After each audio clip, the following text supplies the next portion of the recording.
ಪತ್ರಿಕಾ ಮಾಧ್ಯಮಗೋಷ್ಠಿ ಕರೆಯುವ ಉದ್ದೇಶ ಏನು ಸರ್? ಸರ್, ಇವತ್ತಿನ ದಿವಸ ಪತ್ರಿಕಾಗೋಷ್ಠಿ ಕರೆಯುವ ಉದ್ದೇಶ ಏನಪ್ಪಾ ಅಂತಂದ್ರ ಈ ತೇರದಾಳ ಮತಕ್ಷೇತ್ರದ ಕಾಂಗ್ರೆಸ್ ಅಭ್ಯರ್ಥಿ ಆದಂತ ಸಿದ್ದು ಕೊಣ್ಣೂರ್ ಅವರು ನಿನ್ನೆ ಅಥವಾ ಮೊನ್ನೆ ಒಂದು ಮೈನಾರಿಟಿ ಒಂದು ಪ್ರೋಗ್ರಾಮ್ ಮಾಡಿದ್ರು. ಪದಾಧಿಕಾರಿಗಳ ಆಯ್ಕೆ ಮಾಡ್ತಾ ಇದ್ರು. ಆ ಆಯ್ಕೆಯಲ್ಲಿ SDPI ಬಗ್ಗೆ ಅವರೊಂದು ಕೆಲವೊಂದು ಮಾತನಾಡಿದಾರೆ. ಏನಪ್ಪಾ ಮಾತನಾಡಿದಾರಪ್ಪ ಅಂತಂದ್ರ SDPI RSS ಇದ್ದಂಗ, SDPI ಪಕ್ಷ ಇಲ್ಲಿಗೆ ಮುಗಿಸ್ಬೇಕು, SDPI ಪಕ್ಷ ಬೆಳಕ್ ಬಿಡಬಾರ್ದು.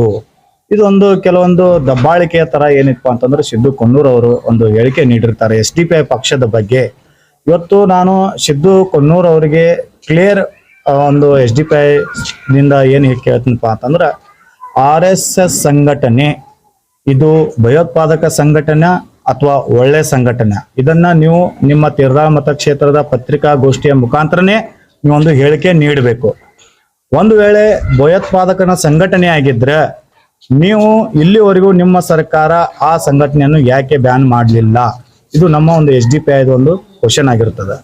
ಒಂದು ವೇಳೆ ಒಳ್ಳೆಯ ಒಂದು ಸಂಘಟನೆ ನೀವು ಅಂತ ಹೇಳಿಕೆ ಕೊಟ್ರೆ ಆ ಒಳ್ಳೆಯ ಸಂಘಟನೆಗೆ SDPI ಒಂದು ನೀವು ಹೋಲಿಸಿದಿರಪ್ಪ ಅಂತಂದ್ರೆ SDPI ಪಕ್ಷ ಒಂದು ಒಳ್ಳೆಯ ಪಕ್ಷವಾಗಿರುತ್ತದೆ. ನಾವು ಇವತ್ತಿನ ದಿವಸ ನಿಮಗೆ ನಿಮ್ಮ ಕಡೆಯಿಂದ ಒಂದು ಸರ್ಟಿಫಿಕೇಟ್ ತಗೋದ ಅವಶ್ಯಕತೆ ಇಲ್ಲ.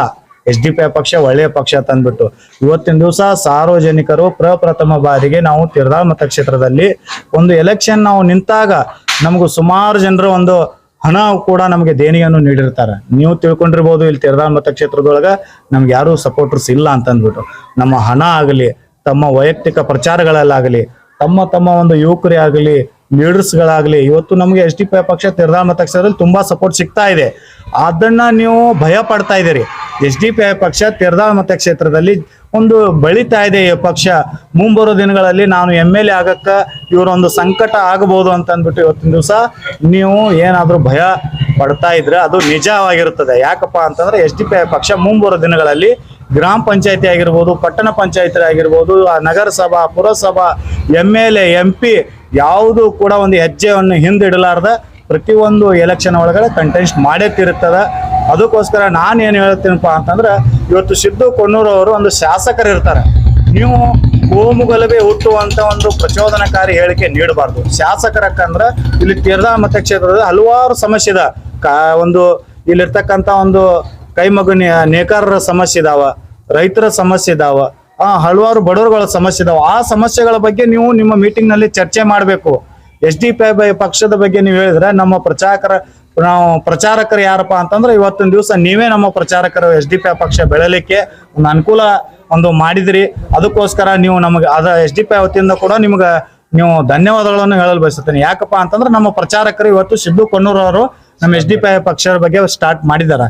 ನಾವು ಮುಂಬರೋ ದಿನಗಳಲ್ಲಿ ನೀವು ಏನೇ ಕೂಡ ನಮ್ಮ ಮುಸ್ಲಿಂ ನಾಯಕರ ಒಂದು ಒತ್ತಾಯ ಹಾಕ್ತಾ ಇದ್ರಿ. ಏನು ಒತ್ತಾಯಪ್ಪ ಅಂತಂದ್ರ ಇದು ಮಾಡಬಾರ್ದು. ಒಂದು ಏನಪ್ಪಾ ಅಂತಂದ್ರ ನೀವು ನಿಮ್ಮ ಸಮಾಜದಲ್ಲಿ ಹೇಳ್ಬೇಕು. ಏನ್ ಹೇಳ್ಬೇಕಪ್ಪ ಅಂತಂದ್ರ ನೀವು ಕಾಂಗ್ರೆಸ್ ಸಪೋರ್ಟ್ ಮಾಡ್ಲಿಲ್ಲ ಅಂದ್ರ ನಾವು ನಿಮ್ಗೆ ಸಮಾಜದಿಂದ ಹೊರಗೆ ಇಡ್ತೀವಿ, ನಾವು ನಿಮ್ಗೆ ಕೆಲಸ ಮಾಡಲ್ಲ ಅಂತ ಅಂದ್ಬಿಟ್ಟು ಇದು ಏನಿದು ರಾಜಕೀಯ ಮಾಡ್ರಿ. ಯಾವ್ದೊಂದು ಏನಾದ್ರು ಕೆಲಸ ಇದ್ರೆ ಅದನ್ನ ಕೆಲಸ ನಾವು ಮಾಡಿಕೊಡ್ತೀವಿ ಅಂತ ಒಂದು ಹೋಗ್ರಿ. ಪ್ರತಿಯೊಂದು ಮನೆಗೆ ಯಾಕೆ ಓಟ್ ಹಾಕಲ್ಲ ನಿಮ್ಗವ್ರು? ಓಟು ಹಾಕ್ತಾರ 100%. ಆ ಕೆಲಸ ಇವತ್ತಿನ ದಿವಸ ನಮ್ಮ SDPI ಸೈನಿಕರು ಮಾಡ್ತಾ ಇದಾರೆ ತೇರದಾಳ ಮತಕ್ಷೇತ್ರದಲ್ಲಿ. ಇವತ್ತು ನಾವು ಸಿದ್ದು ಕೊಣ್ಣೂರ್ ಅವರು ಏನು ಮಾತನಾಡಿದಾರೆ SDPI ಪಕ್ಷದ ಬಗ್ಗೆ, ಆ ಮಾತನ್ನ ನೀವು ಪತ್ರಿಕಾಗೋಷ್ಠಿ ಮುಖಾಂತರನ ಮರಳಿ ಪಡೆಯಬೇಕು. ಒಂದು ವೇಳೆ ನೀವು ಅದನ್ನ ಹೇಳಿಕೆಯನ್ನು ಪಡೀಲಿಲ್ಲಪ್ಪ ಅಂತಂದ್ರ ನೀವು ಇಲ್ಲಿ ಬಾಗಲಕೋಟೆ ಜಿಲ್ಲೆಯೊಳಗೆ ಅಷ್ಟೇ ಹೇಳಿಕೆ ನೀಡಿರ್ಬೋದು. ಇವಾಗಲೇ ನಮ್ಮ ರಾಜ್ಯಾದ್ಯಂತ ಇದ್ರ ಬಗ್ಗೆ ನಮ್ದೊಂದು ಚರ್ಚೆಯಾಗಿದೆ.